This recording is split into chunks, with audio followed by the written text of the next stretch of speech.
Now for our bite of the week, it comes from a former sugarcane worker in Clarendon. He says everything has been lost since the sugar industry collapsed. Here's our bite of the week. Bite of the week brought to you by King Alarm. King Alarm, the obvious choice.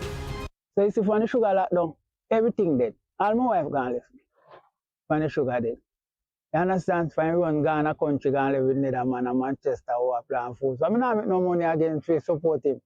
So he have to run. I can't blame him. For him have to run for everybody want better. So you see, if this a factory come now and the man them serious, oh God man, things can go on. You find everybody run up and down. You find more people are run shop. You find people are put up this, you find people are put up that. So you find little more things are going on and then look something different. Right now, don't dead, you know. Don't come like a cemetery, then you don't see it, man. Bite of the week brought to you by King Alarm. King Alarm, the obvious choice. A very serious situation down here in South Clarendon, Kelisha. Yes, I hope his wife returns When or the sugar someone. returns.